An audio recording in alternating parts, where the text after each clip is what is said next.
Sir Arthur Conan Doyle, The Adventure of the Three Gables, an audiobook recorded by David McCran. I don't think that any of my adventures with Mr. Sherlock Holmes opened quite so abruptly or so dramatically as that which I associate with the Three Gables. I had not seen Holmes for some days, and had no idea of the new channel into which his activities had been directed. He was in a chatty mood that morning, however, and had just settled me into the well-worn low armchair on one side of the fire, while he had curled down with his pipe in his mouth upon the opposite chair, when our visitor arrived. If I had said that a mad bull had arrived, it would give a clearer impression of what occurred. The door had flown open, and a huge negro had burst into the room.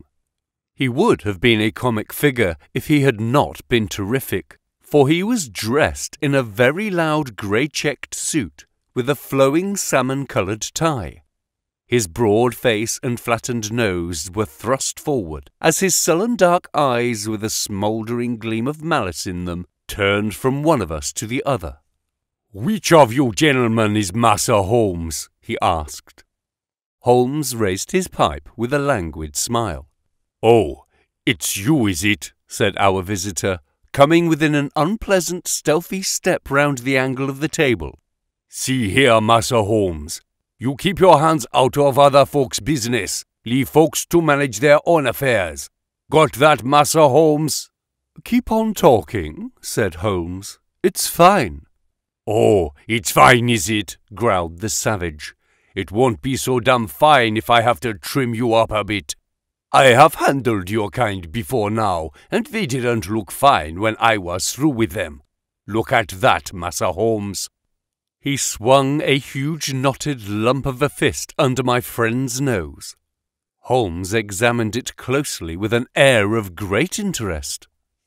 "Were you born so?" he asked. "Or did it come by degrees?" It may have been the icy coolness of my friend, or it may have been the slight clatter which I made as I picked up the poker. In any case, our visitor's manner became less flamboyant. "Well, I've given you fair warning," said he. "I've a friend that's interested out Harrow way. You know what I'm meaning. And he don't intend to have no butting in by you. Got that?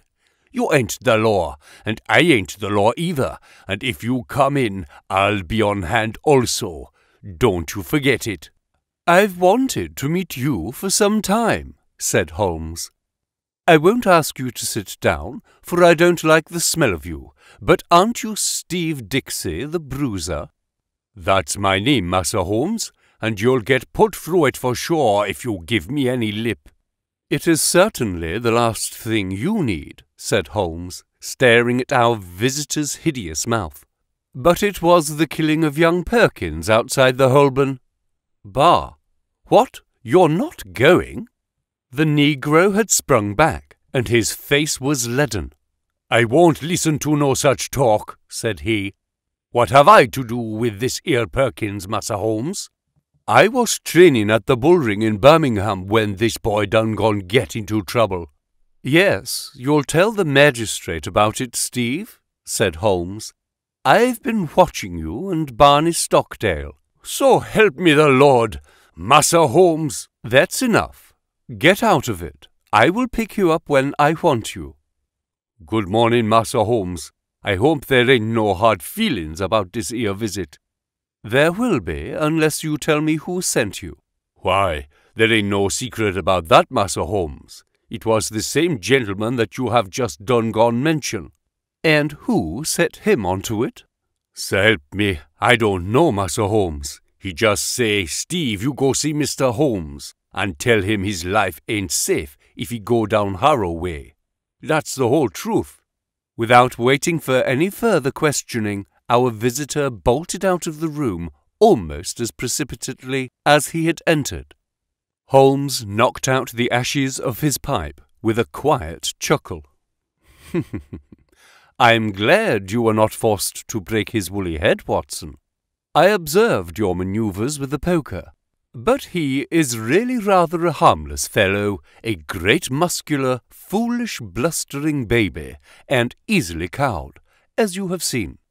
He is one of the Spencer John gang, and has taken part in some dirty work of late, which I may clear up when I have time. His immediate principal, Barney, is a more astute person. They specialize in assaults, intimidation, and the like. What I want to know is, who is at the back of them on this particular occasion? But why do they want to intimidate you? It is this Harrow Weald case. It decides me to look into the matter, for if it is worth anyone's while to take so much trouble, there must be something in it. But what is it? I was going to tell you when we had this comic interlude. Here is Mrs. Maberley's note. If you care to come with me, we will wire her and go out at once. Dear Mr. Sherlock Holmes, I read, I have a succession of strange incidents occur to me in connection with this house, and I should much value your advice. You would find me at home any time tomorrow. The house is within a short walk of the Weald station. I believe that my late husband, Mortimer Maberley, was one of your early clients. Yours faithfully, Mary Maberley. The address was the Three Gables, Harrow Weald. So that's that, said Holmes. And now, if you can spare the time, Watson, we will get upon our way. A short railway journey and a shorter drive brought us to the house, a brick and timber villa, standing in its own acre of undeveloped grassland. 3 small projections above the upper windows made a feeble attempt to justify its name. Behind was a grove of melancholy, half-grown pines, and the whole aspect of the place was poor and depressing. Nonetheless, we found the house to be well furnished, and the lady who received us was a most engaging elderly person, who bore every mark of refinement and culture. I remember your husband well, madam, said Holmes, though it is some years since he used my services in some trifling matter. Probably you would be more familiar with the name of my son Douglas. Holmes looked at her with great interest. Dear me, are you the mother of Douglas Maberley? I knew him slightly, but of course all London knew him. What a magnificent creature he was! Where is he now? Dead, Mr. Holmes, dead. He was attaché at Rome, and he died there of pneumonia last month. I am sorry. One could not connect death with such a man. I have never known anyone so vitally alive. He lived intensely, every fibre of him. Too intensely, Mr. Holmes. That was the ruin of him. You remember him as he was, debonair and splendid. You did not see the moody, morose, brooding creature into which he developed. His heart was broken. In a single month I seemed to see my gallant boy turn into a worn-out, cynical man. A love affair? A woman? Or a fiend? Well, it was not to talk of my poor lad that I asked you to come, Mr. Holmes. Dr. Watson and I are at your service. There have been some strange happenings. I have been in this house more than a year now, and as I wished to lead a retired life, I have seen little of my neighbours. 3 days ago I had a call from a man who said that he was a house agent. He said that this house would exactly suit a client of his, and that if I would part with it, money would be no object. It seemed to me very strange, as there are several empty houses on the market which appear to be equally eligible, but naturally I was interested in what he said. I therefore named a price, which was £500, more than I gave. He at once closed with the offer, but added that his client desired to buy the furniture as well, and would I put a price upon it. Some of this furniture is from my old home, and it is, as you see, very good. so that I named a good round sum. To this also he at once agreed. I had always wanted to travel, and the bargain was so good a one that it really seemed that I should be my own mistress for the rest of my life. Yesterday the man arrived with the agreement all drawn out. Luckily I showed it to Mr. Sutro, my lawyer, who lives in Harrow. He said to me, "This is a very strange document. Are you aware that if you sign it, you could not legally take anything out of the house, not even your own private possessions?" When the man came again in the evening, I pointed this out, and I said that I meant only to sell the furniture. "No, no, everything," said he. "But my clothes, my jewels." "Well, well, some concession might be made for your personal effects, but nothing shall go out of the house unchecked. My client is a very liberal man, but he has his fads and his own way of doing things. It is everything or nothing with him." "Then it must be nothing," said I, and there the matter was left. But the whole thing seemed to me to be so unusual that I thought— Here we had a very extraordinary interruption. Holmes raised his hand for silence. Then he strode across the room, flung open the door, and dragged in a great gaunt woman whom he had seized by the shoulder. She entered with ungainly struggle, like some huge awkward chicken torn, squawking out of its coop. "Leave me alone! What are you a-doing of?" she screeched. "Why, Susan, what is this?" "Well, ma'am, I was coming in to ask if the visitors was staying for lunch, when this man jumped out at me." I have been listening to her for the last 5 minutes, but did not wish to interrupt your most interesting narrative. Just a little wheezy, Susan, are you not? You breathe too heavily for that kind of work." Susan turned a sulky but amazed face upon her captor. "Who be you, anyhow? And what right have you a-pulling me about like this?" "It was merely that I wished to ask a question in your presence. Did you, Mrs. Maberley, mention to anyone that you were going to write to me and consult me?" "No, Mr. Holmes, I did not." "Who posted your letter?" "Susan did." "Exactly. Now, Susan, to whom was it that you wrote or sent a message to say that your mistress was asking advice from me?" "It's a lie. I sent no message." "Now, Susan, wheezy people may not live long, you know. It's a wicked thing to tell fibs. Whom did you tell?" "Susan," cried her mistress, "I believe you are a bad, treacherous woman. I remember now that I saw you speaking to someone over the hedge." "That was my own business," said the woman sullenly. "Suppose I tell you that it was Barney Stockdale to whom you spoke," said Holmes. "Well, if you know, what do you want to ask for?" "I was not sure, but I know now. Well now, Susan, it will be worth £10 to you if you will tell me who is at the back of Barney." "Someone that could lay down £1,000 for every 10 you have in the world." "So a rich man? No, you smiled, a rich woman. Now we have got so far, you may as well give the name and earn the tenner." "I'll see you in hell first." "Oh, Susan, language." "I am clearing out of here. I've had enough of you all. I'll send for my box tomorrow." She flounced for the door. "Goodbye, Susan. Paregoric is the stuff. Now," he continued, turning suddenly from lively to severe when the door had closed behind the flushed and angry woman, "this gang means business. Look how close they play the game. Your letter to me had the 10 p.m. postmark. And yet, Susan passes the word to Barney. Barney has time to go to his employer and get instructions.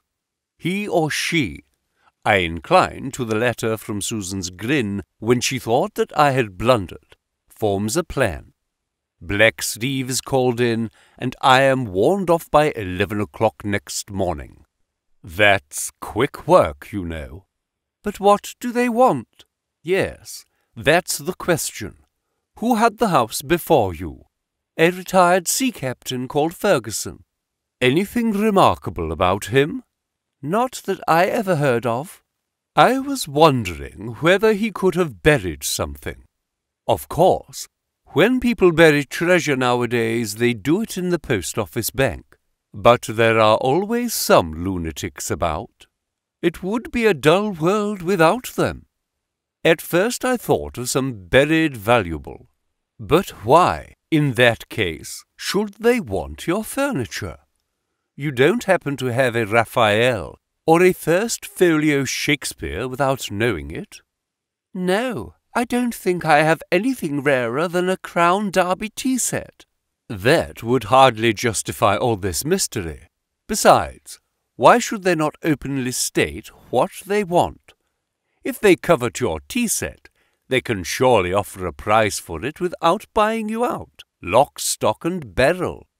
No, as I read it, there is something which you do not know that you have, and which you would not give up if you did know. That is how I read it, said I. Dr. Watson agrees, so that settles it. Well, Mr. Holmes, what can it be? Let us see whether by this purely mental analysis we can get it to a finer point. You have been in this house a year. Nearly 2. All the better. During this long period no one wants anything from you. Now, suddenly, within 3 or 4 days, you have urgent demands. What would you gather from that? It can only mean, said I, that the object, whatever it may be, has only just come into the house. Settled once again, said Holmes. Now, Mrs. Maberley, has any object just arrived? No, I have bought nothing new this year. Indeed, that is very remarkable. Well, I think we had best let matters develop a little further until we have clearer data. Is that lawyer of yours a capable man? Mr. Sutro is most capable. Have you another maid, or was the fair Susan who has just banged your front door alone? I have a young girl. Try and get Sutro to spend a night or 2 in the house. You might possibly want protection. Against whom? Who knows? The matter is certainly obscure. If I can't find what thereafter, I must approach the matter from the other end and try to get at the principle. Did this house agent man give any address? Simply his card and occupation. Haynes Johnson, auctioneer and valuer. I don't think we shall find him in the directory. Honest businessmen don't conceal their place of business. Well, you will let me know any fresh development. I have taken up your case, and you may rely upon it that I shall see it through. As we passed through the hall, Holmes's eyes, which missed nothing, lighted upon several trunks and cases which were piled in a corner. The labels shone out upon them. Milano, Lucerne. These are from Italy. They are poor Douglas's things. You have not unpacked them. How long have you had them? They arrived last week. But you said, why, surely this must be the missing link. How do we know that there is not something of value there? There could not possibly be, Mr. Holmes. Poor Douglas had only his pay and a small annuity. What could he have of value? Holmes was lost in thought. Delay no longer, Mrs. Maberley, he said at last. Have these things taken upstairs to your bedroom. Examine them as soon as possible and see what they contain. I will come tomorrow and hear your report. It was quite evident that the Three Green Gables was under very close surveillance, for as we came round the high hedge at the end of the lane, there was the Negro prize-fighter standing in the shadow. We came on him quite suddenly, and a grim and menacing figure he looked in that lonely place. Holmes clapped his hand to his pocket. "Looking for your gun, Massa Holmes?" "No, for my scent bottle, Steve. You are funny, Massa Holmes, ain't you? It won't be funny for you, Steve, if I get after you. I gave you fair warning this morning. Well, Massa Holmes, I done gone think over what you said, and I don't want no more talk about that affair of Massa Perkins. Suppose I can help you, Massa Holmes. I will. Well then, tell me who is behind you on this job. So help me the Lord, Massa Holmes. I told you the truth before. I don't know. My boss Barney gives me orders, and that's all. Well, just bear in mind, Steve, that the lady in that house and everything under that roof is under my protection. Don't forget it. All right, Massa Holmes, I'll remember. I've got him thoroughly frightened for his own skin, Watson, Holmes remarked as we walked on. I think he would double-cross his employer if he knew who he was. It was lucky I had some knowledge of the Spencer John crowd, and that Steve was one of them. Now, Watson, this is a case for Langdale Pike, and I'm going to see him now. When I get back, I may be clearer in the matter. I saw no more of Holmes during the day, but I could well imagine how he spent it, for Langdale Pike was his human book of reference upon all matters of social scandal.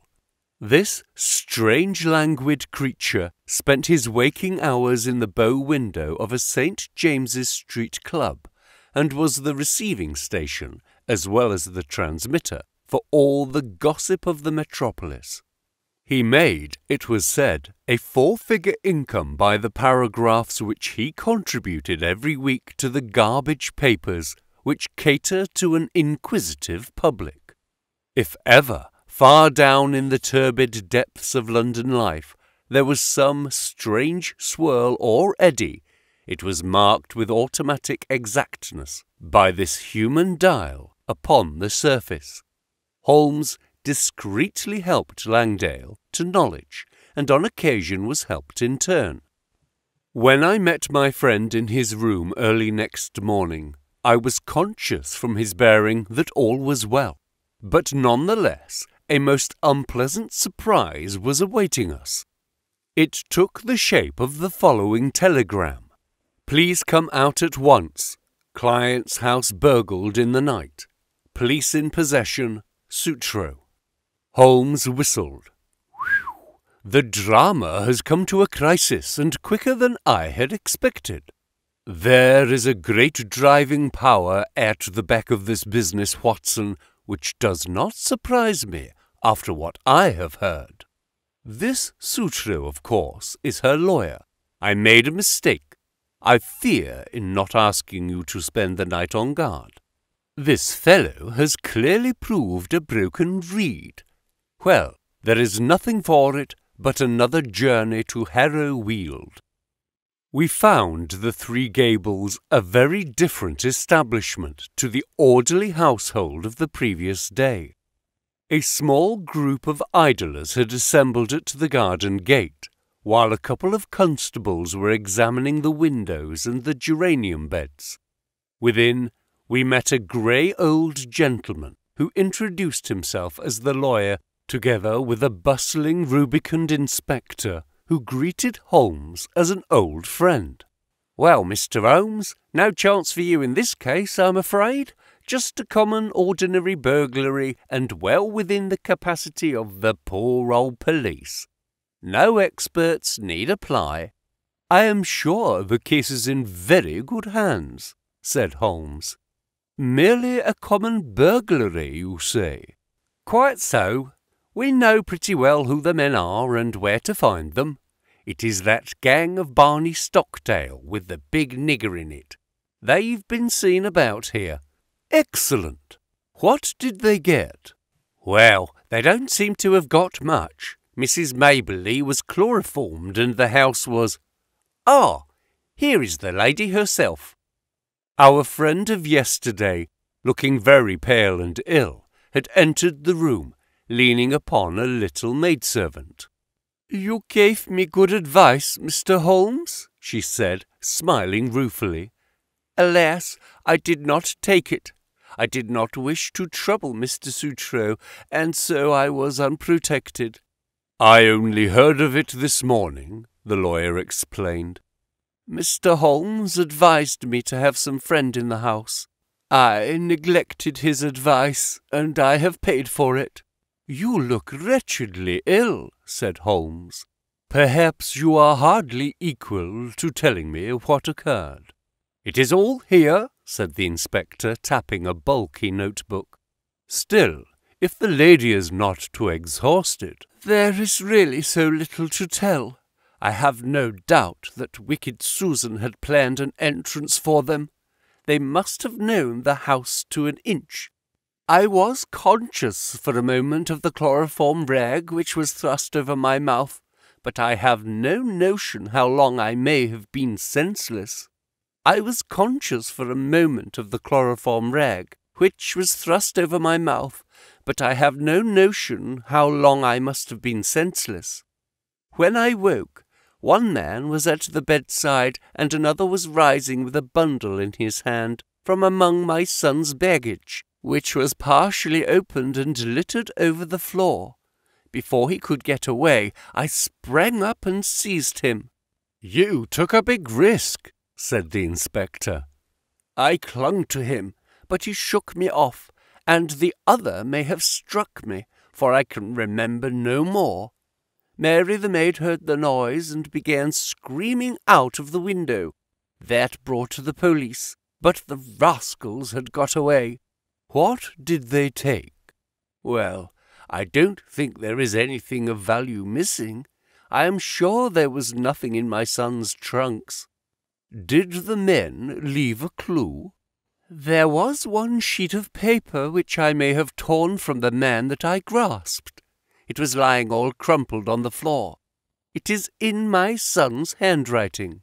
"Which means that it is not of much use," said the inspector. "Now, if it had been in the burglar's—" "Exactly," said Holmes. "What rugged common sense! None the less, I should be curious to see it." The inspector drew a folded sheet of foolscap from his pocket-book. "I never pass anything, however trifling," said he with some pomposity. "That is my advice to you, Mr. Holmes. In 25 years' experience, I have learned my lesson. There is always the chance of finger marks, or something." Holmes inspected the sheet of paper. "What do you make of it, Inspector?" "Seems to be the end of some queer novel, so far as I can see." "It may certainly prove to be the end of a queer tale," said Holmes. "You have noticed the number on the top of the page. It is 245. Where are the odd 244 pages?" "Well, I suppose the burglars got those. Much good it may do them." "It seems a queer thing to break into a house in order to steal such papers as that. Does it suggest anything to you, Inspector?"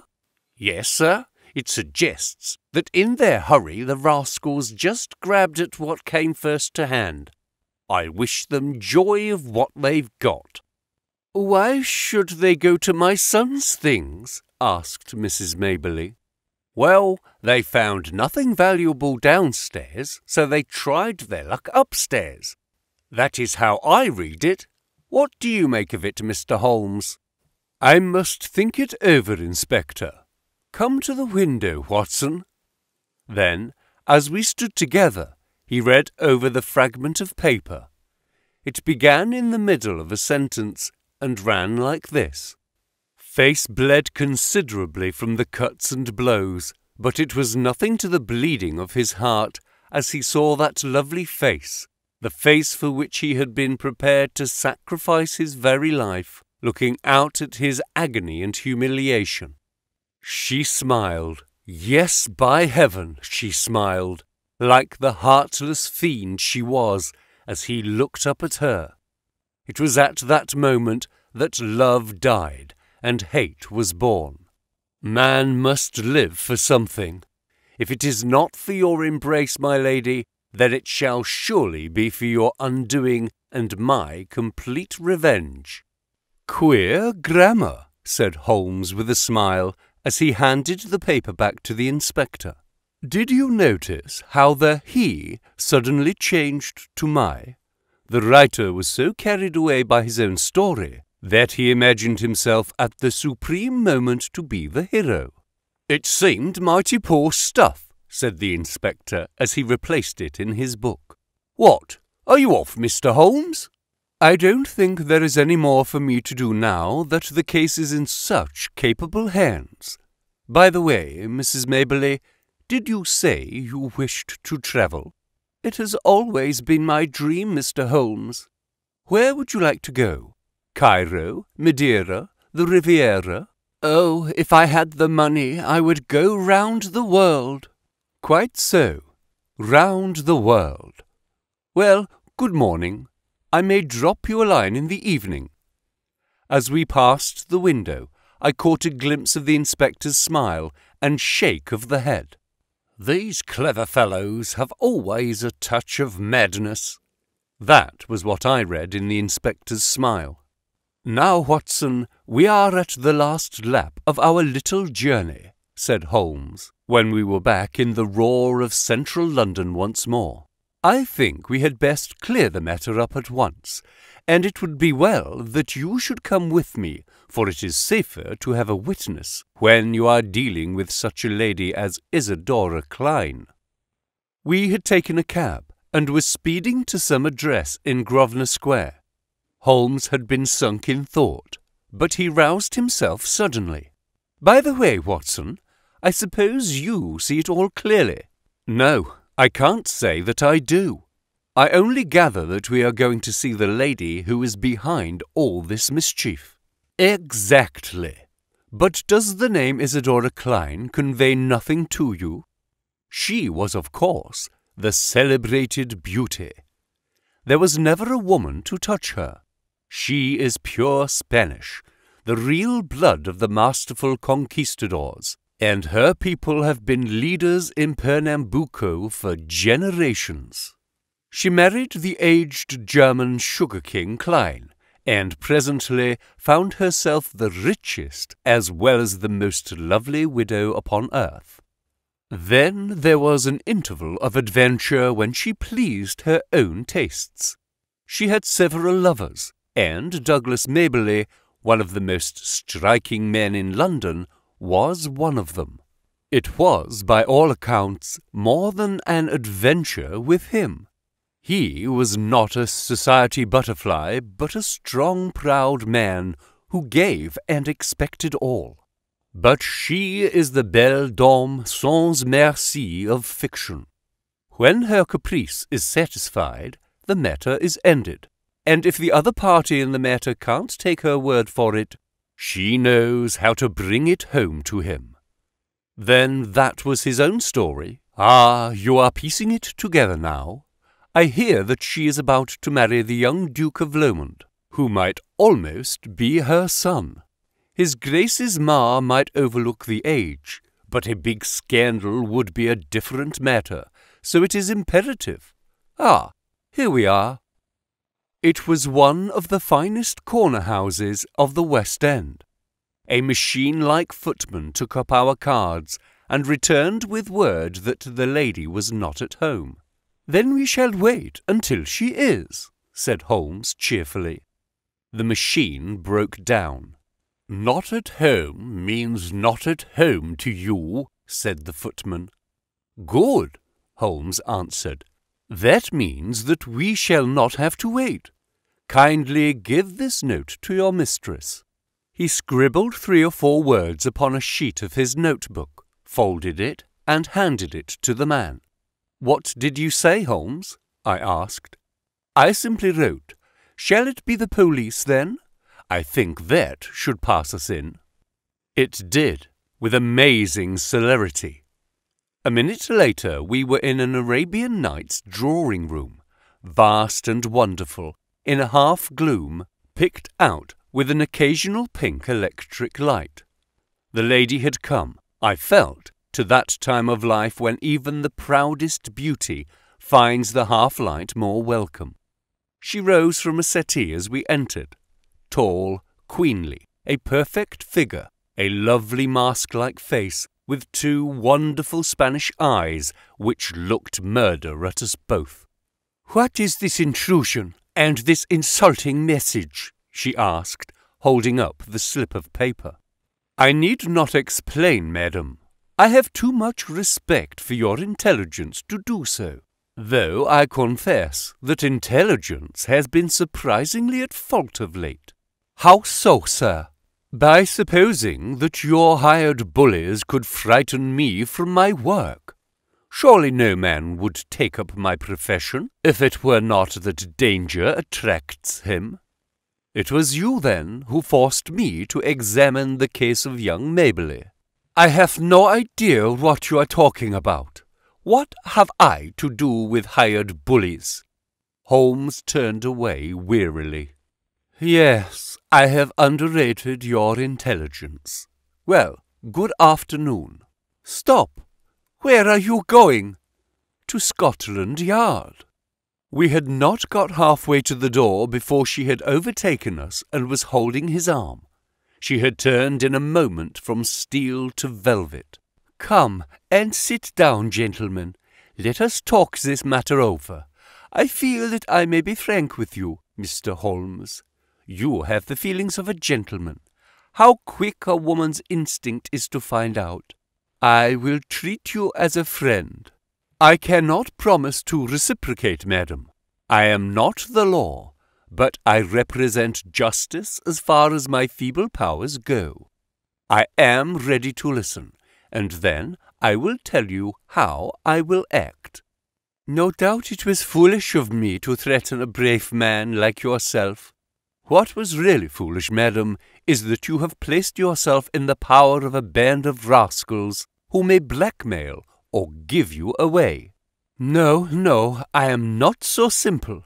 Since I have promised to be frank, I may say that no one else, save Barney Stockdale and Susan his wife, have the least idea who their employer is.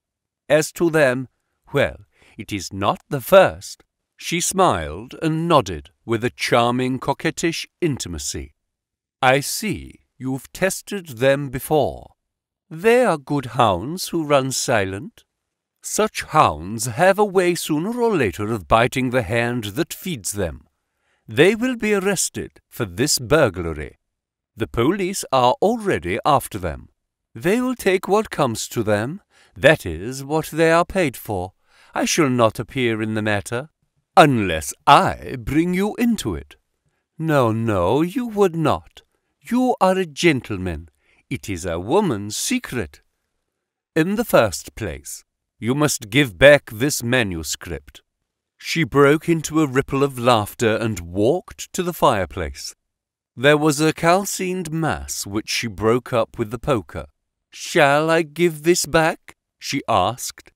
So roguish and exquisite did she look as she stood before us with a challenging smile that I felt of all Holmes's criminals, this was the one whom he would find it hardest to face. However, he was immune from sentiment. "That seals your fate," he said coldly. "You are very prompt in your actions, madam, but you have overdone it on this occasion." She threw the poker down with a clatter. "How hard are you?" she cried. "May I tell you the whole story?" "I fancy I could tell it to you." "But you must look at it with my eyes, Mr. Holmes. You must realize it from the point of view of a woman who sees all her life's ambition about to be ruined at the last moment. Is such a woman to be blamed if she protects herself?" "The original sin was yours." Yes, I admit it. He was a dear boy, Douglas, but it so chanced that he could not fit into my plans. He wanted marriage, Mr. Holmes, with a penniless commoner. Nothing less would serve him. Then he became pertinacious.